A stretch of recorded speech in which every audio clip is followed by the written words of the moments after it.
Okay, recording now. This is lesson 5.1 on mixed numbers and improper fractions, as well as a review of how to reduce fractions to its lowest terms.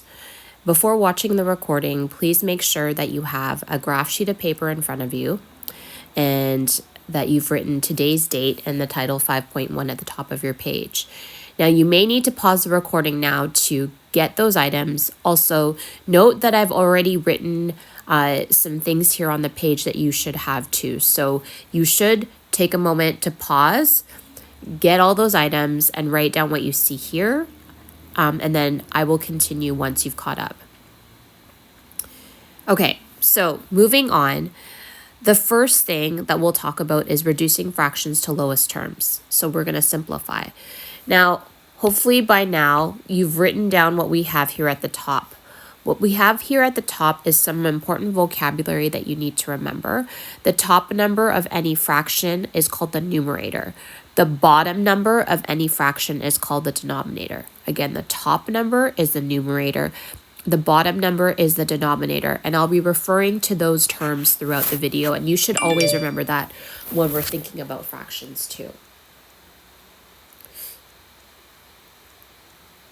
Okay, so continuing on, the first review point that we'll cover here is how to reduce fractions to lowest terms before we get into mixed numbers and improper fractions.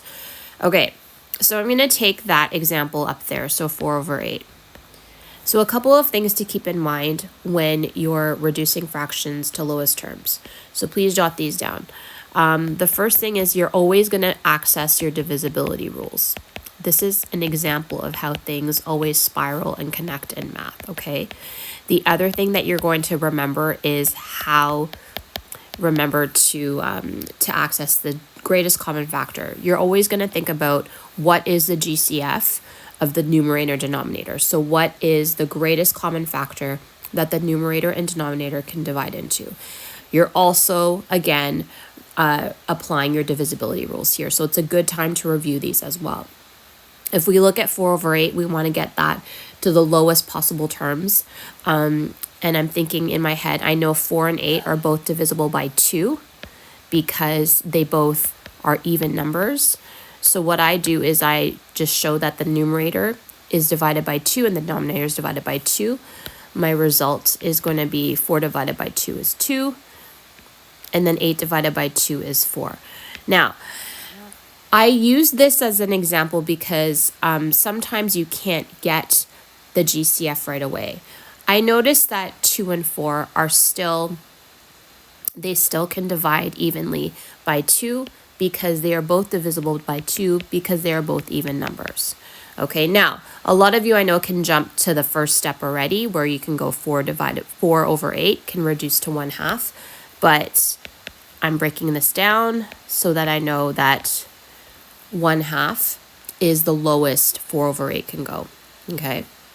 Now, I want you to do the next one on your own. So I will give you, let's say, 12/36, okay? So again, think to yourself, what is 12 and what is 36? What are they both divisible by? Or maybe you can jump ahead to the GCF. Okay, so pause the recording and simplify 12/36 on your own right now. Okay, I'm going to continue. I'm going to jump ahead because I know by looking at the ending digits of both numbers, they are both even numbers. I know that 12 can ends in a 2, and I know 36 ends in a 6. Therefore, they're both divisible by 2 because both of the last digits are even. But I know also in my head that, I think accessing my multiplication tables or my times tables, I know that both the numerator and the denominator have a GCF together of 36. So you can actually divide both the numerator and denominator by 12, which means our result is 12 divided by 12 is 1, and 36 divided by 12 is 3. So simplified, 12/36 goes to 1/3. Now, if you can't do that right away, you can simulate the steps I have here. If you know that 12 and 36 are both divisible by 2, you keep breaking it down until there is no more common factor that the numerator and denominator can be divisible by. So that's a quick review as to how to get the lowest terms of a fraction, because you might encounter that with some of these examples. Okay, moving on. So we're going to talk about mixed numbers and improper fractions. Okay, so let's start with vocabulary first. Okay, so a mixed number is where you have a combination of a whole number and a fraction.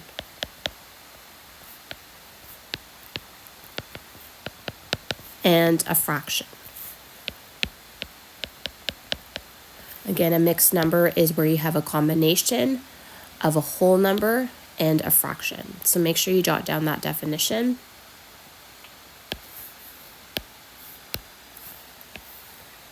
Okay, so an example would be, you can come up with any example you want. I can say, when I write my next mixed number, by the way, the whole number, make sure it's significantly bigger than the fraction. So you notice the scale I'm doing here. So 11 and 4 sevenths. Okay, so that would be an example of a mixed number. Another mixed number could be 2 3/4.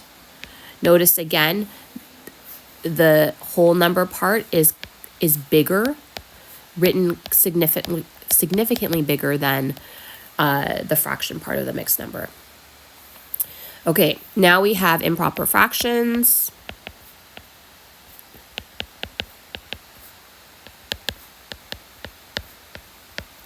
So this is where the numerator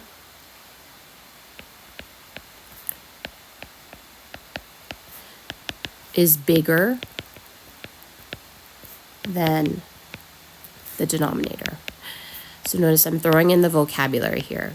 So meaning that the numerator, the top number, is bigger than the bottom number, the denominator. Okay. So examples for that. You could have 79 over 7. You could have 11 over 4. Okay. So notice again, in both of these instances, the top number is bigger than the bottom number. So the numerator is bigger than the denominator. That's why it's called improper. Typically, what you may have seen up to now is that the denominator is bigger than the numerator, but you can have improper fractions where it's the reverse. Okay, so the main goal of this lesson is to learn how to convert mixed numbers to improper fractions and also how to convert improper fractions to mixed numbers. I'm going to start off with sort of the easier way, which is going from a mixed number to an improper fraction. Okay, so how to convert, so jot this down, how to convert mixed numbers to improper fractions.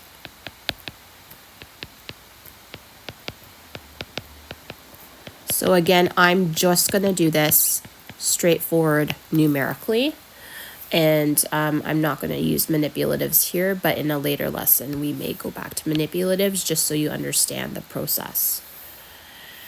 Okay, so how to convert mixed numbers to improper fractions. So remember, mixed numbers, when you have a combination of a whole number and a fraction, and an improper fraction is where the numerator is bigger than the denominator, as described above. So here's an example. Okay, say I would like to convert the mixed number 4 2/5, okay, and I want to convert that to an improper fraction. So the process is the following, and I want you to jot this down on your page too, is that what you're going to do is you're going to take, and I'm going to highlight, you're going to take the denominator, okay, and then you are going to multiply it by the whole number, okay? So that's what that arrow signifies, and that multiplication symbol. Again, you're going to take the denominator, 5 in this case, you're going to multiply the whole number by 4, multiply it by the whole number, and then you're going to add the numerator to it, okay? So again, you multiply, in this case, 5 times 4 times the whole number, and then you add the numerator. So your result, 5 times 4 is 20 plus 2 will give you 22. Now, you always keep the same denominator, okay? So the denominator stays the same. Okay, so let's write down what we just did. So to convert mixed numbers to improper fractions, what you need to do is you need to multiply the denominator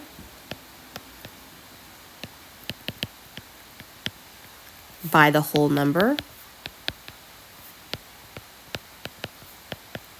then add the numerator. And remember, your denominator stays the same in both cases. Okay, I'd like you to do an example on your own here. Okay, say you get, you have, say 5 and 2/9. So what I'd like you to do is convert 5 and 2/9 into an improper fraction. So pause the video and see if you can do this on your own right now. Okay, otherwise I'm going to continue. Remember what I said above? The first thing actually, which I should have done earlier, is remember that your denominator stays the same. So I'm going to recopy 9. I'm going to follow the same process as described above.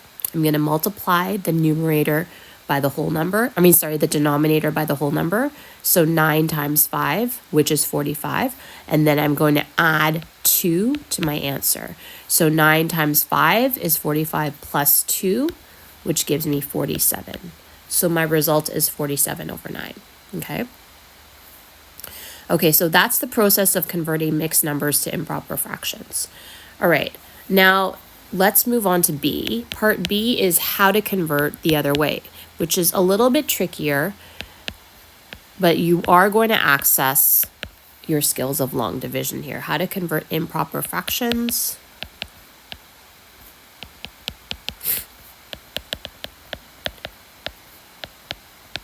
to mixed numbers.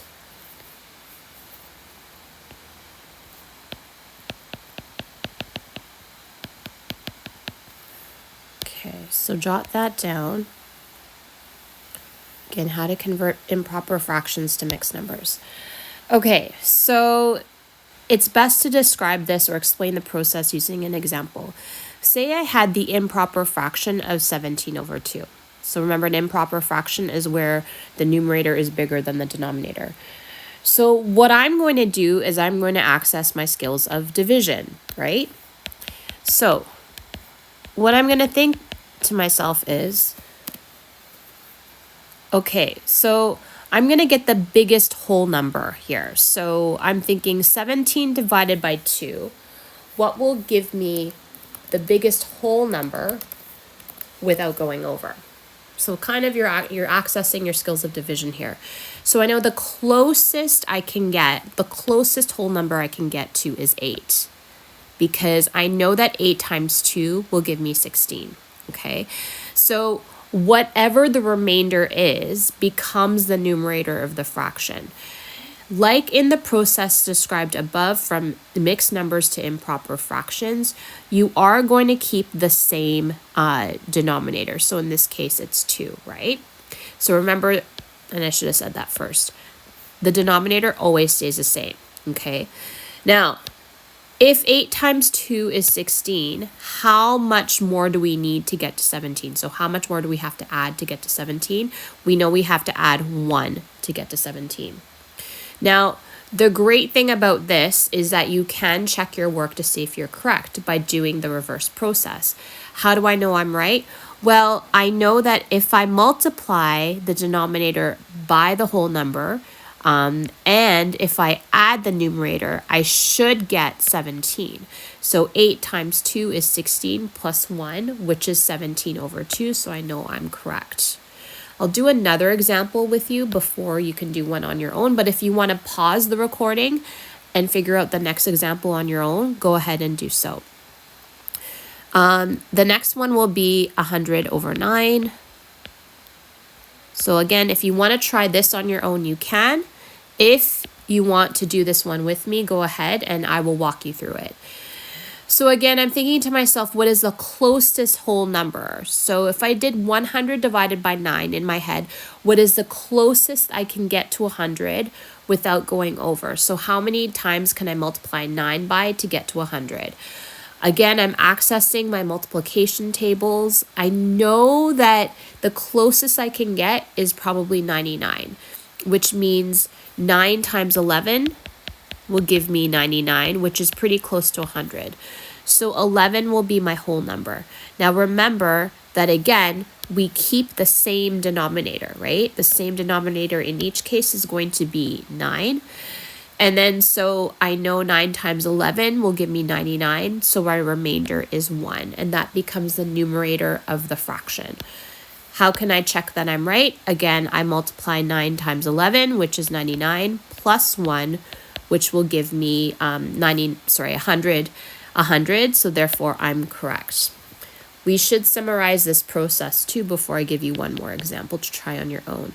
So to convert improper fractions to mixed numbers, you divide the numerator by the denominator,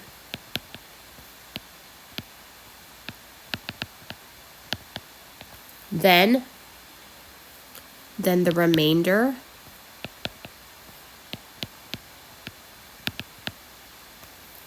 is the numerator of the fraction.